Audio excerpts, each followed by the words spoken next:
दर्शकों नमस्कार, राम राम, जय श्री राम और जय माता दी। मैं हूं अश्विनी मगोत्रा और आप देख रहे हैं अपना पसंदीदा न्यूज चैनल जम्मू तर्कश। सुबह का वक्त और फिर कुछ चुनिंदा खबरें। पहली खबर, सरकार के कुछ अहम निर्देश। दर्शकों, खबर यह है कि केंद्र सरकार ने अभी पिछले कुछ दिनों पहले 16 अरब लोगों के पासवर्ड लीक या चुराए जाने को ध्यान में रखते हुए नए दिशा निर्देश जारी किए हैं।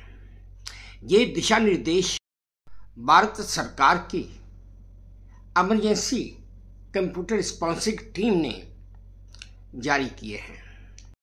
CERT.in ने सोशल मीडिया, ईमेल और बैंकिंग से जुड़े पासवर्ड बदलने की सलाह भी दी है और साथ ही अपने डिवाइसेस को अपडेट रखने और 2 फैक्टर ऑथेंटिकेशन यूज करने के निर्देश भी दिए हैं।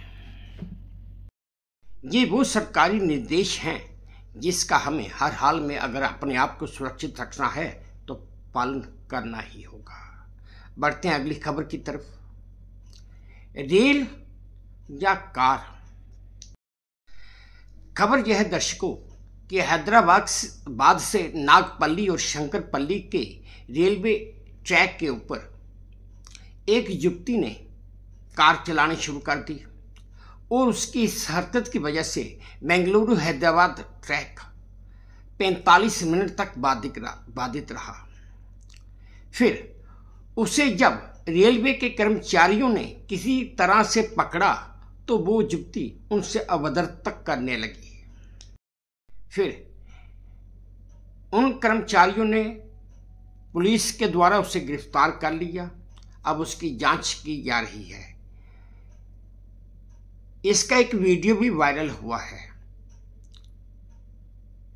एक यूजर ने तो यहां तक लिख दिया कि भाई वो स्त्री है, कुछ भी कर सकती है। दर्शकों, आप ये वीडियो देखिए जो मुझे वे टू न्यूज के सौजन्य से प्राप्त हुआ है। శంకర్పల్ గేట్లో చూడు ఆయన మగోడు కారు తీసుకొని కార్లో వస్తుండు చూడ మగోడు వాడు తాగి వస్తున్నా మంచిగా వస్తుండ కానీ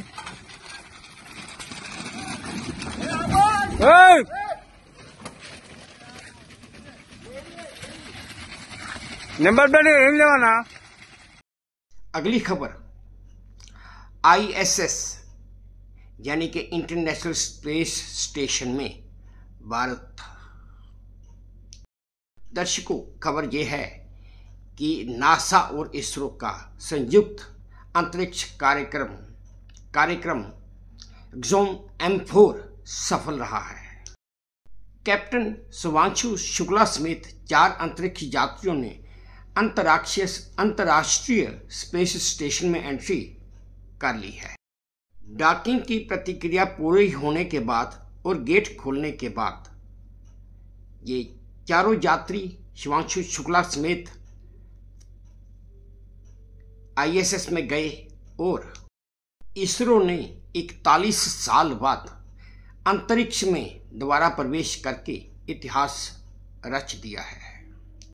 वहीं दूसरी तरफ कैप्टन शुभांशु शुक्ला ने ISS में प्रवेश करके पहले भारतीय होने का रिकॉर्ड भी बनाया है और गौरव हासिल किया है। दर्शकों, आप ये वीडियो देखिए जो मुझे वे टू न्यूज के सौजन्य से प्राप्त हुआ है। So Anne McLean and Nicole Ayers are starting to clear out the hatchway, and we are going to see the first views of Axiom Mission 4.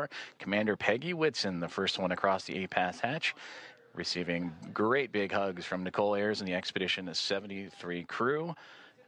Axiom Mission 4, welcome aboard the International Space Station. Pilot Shubhanshu Shukla is the next one to come across, representing ISRO. It is his first space flight for Peggy Whitson, her return to the International Space Station on her 5th flight, second as a member of Axiom Space.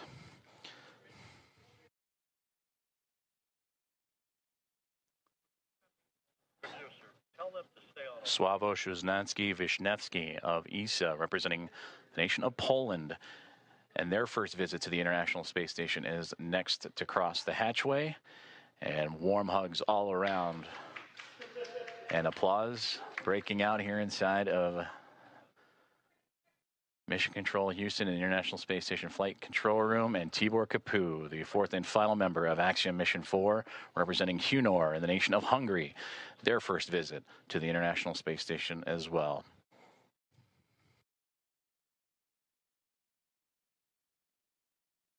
अगली खबर, सबसे पतली car. खबर यह है दर्शकों कि Italy के एक शख्स ने सबसे पतली कार बनाई है। ये कार 50 सेंटीमीटर चौड़ी और सिंगल सीटर कार है।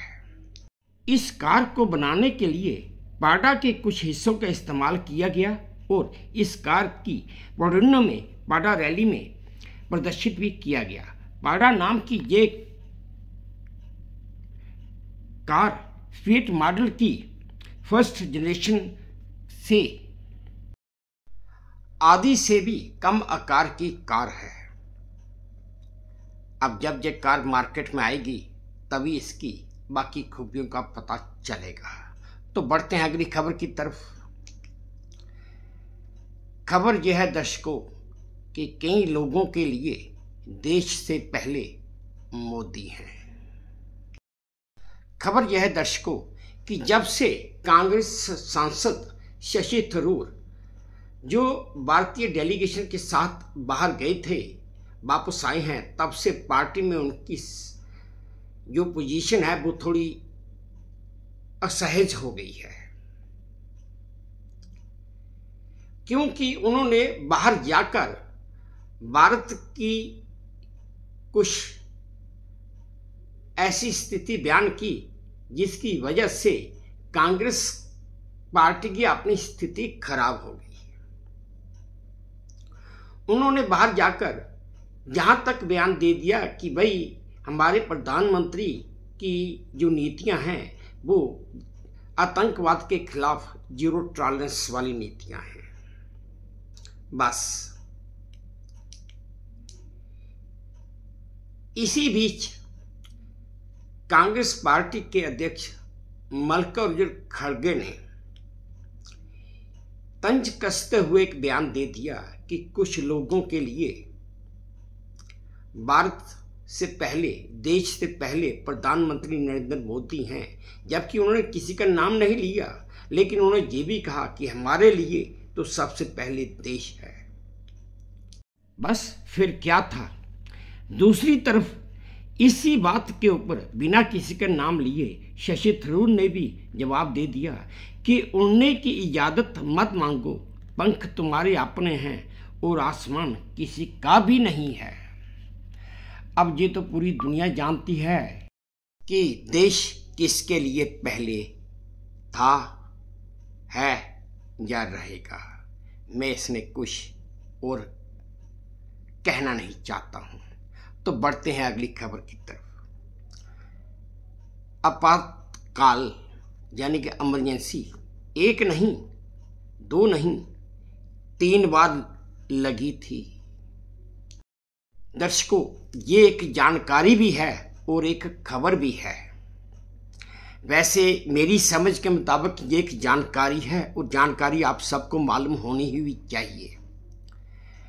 वैसे हम सब लोगों को पता है कि हिंदुस्तान में एक ही बार इमरजेंसी लगाई गई थी, वो भी 1975 को, जो 1977 को ख़त्म हो गई थी। लेकिन ये शायद लोगों को, हाँ उन लोगों को पता हो सकता है जिनकी उम्र 70 साल से ज़्यादा है, कि हमारे हिंदुस्तान में इमरजेंसी आपातकाल एक बार नहीं, 2 बार नहीं, 3 बार लगाया गया था।